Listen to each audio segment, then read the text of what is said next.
Hello friends, hello students. फिर एक video के साथ चेंज इनटू टेंस ए टॉपिक, जिससे पहले वाले वीडियो में मैं आपको बता चुका हूँ। इससे पहले वाला वीडियो मैं अपलोड कर चुका हूँ यूट्यूब पर, आपने बात किया होगा। ये चेंज इनटू टेंस एक बहुत बड़ा एक टॉपिक है, जिसमें किसी न किसी टेंस को किसी न किसी टेंस में बदलने के लिए अक्सर एग्ज़ाम या कॉम्पिटिटिव एग्ज़ाम में पूछा जाता है। विशेषकर 10th से 12th क्लास तक इनमें से कोई ना कोई ऐसा सेंटेंस जरूर पूछा जाता है। यदि आप पहली बार मेरे चैनल पर विजिट कर रहे हैं तो आप मेरे channel Dinesh Tiwari D K sir को सब्सक्राइब करें, मेरे वीडियो को वॉच करें।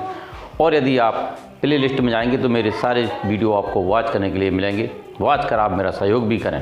Subscribe my channel Dinesh Tiwari D K sir. Click my profile pic and subscribe my other channel. Please watch my video till the end.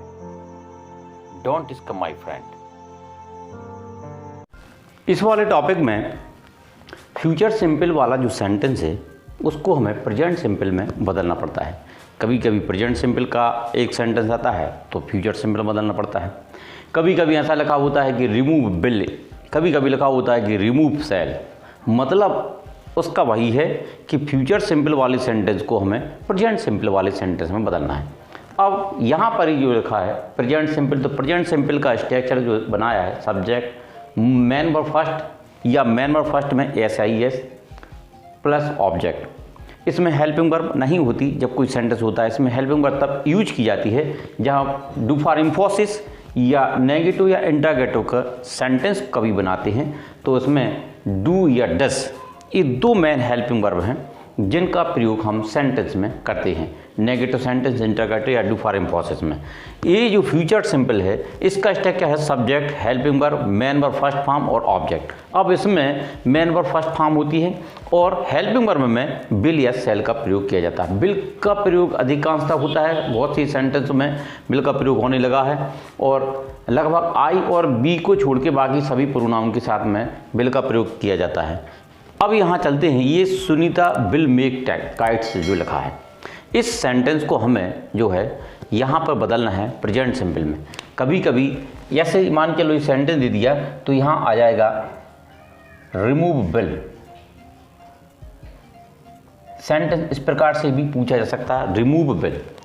या ऐसा लिखा हो सकता है जैसे यहाँ इस वाली सेंटेंस में हम लिख दें चेंज इनटू प्रेजेंट सिंपल। इस प्रकार से भी लिख सकते हैं। तो ऐसा आपको एग्जाम में पूछा जाता है। अब इस सेंटेंस को बनाते हैं सुनीता विल मेक काइट्स, तो ये बनेगा सुनीता,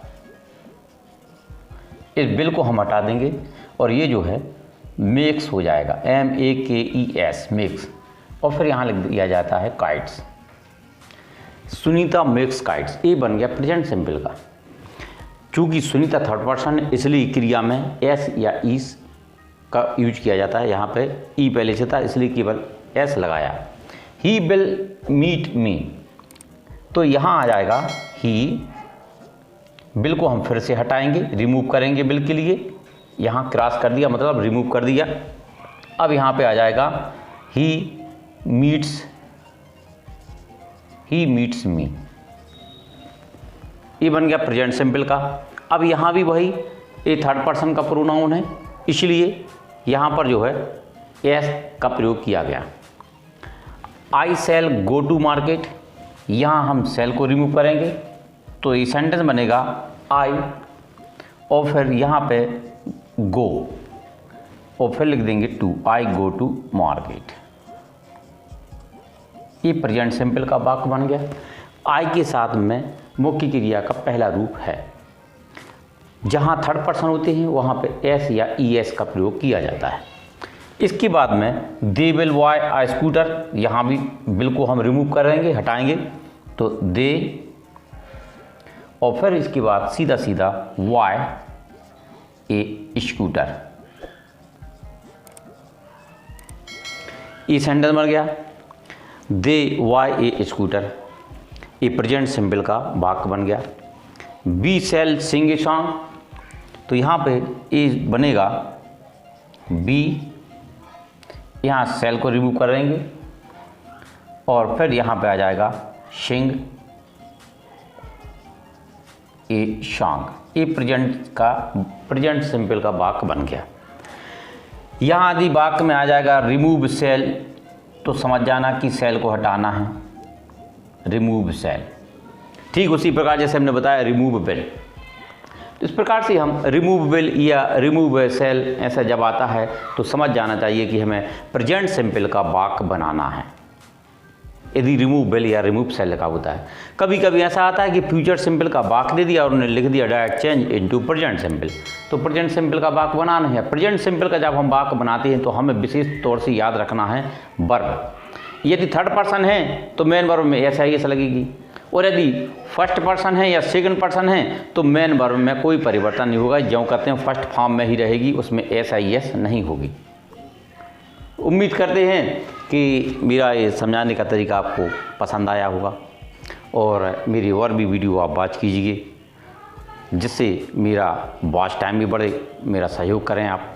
और जहाँ कभी भी आपको ऐसा कुछ समझ में आता है तो आप कमेंट्स ज़रूर करें और मेरे channel Dinesh Tiwari D K sir को सब्सक्राइब कर मेरा चैनल ग्रो करें। Thank you for watch my video. ऐसे और भी वीडियो मैं आपको लाता रहूँगा।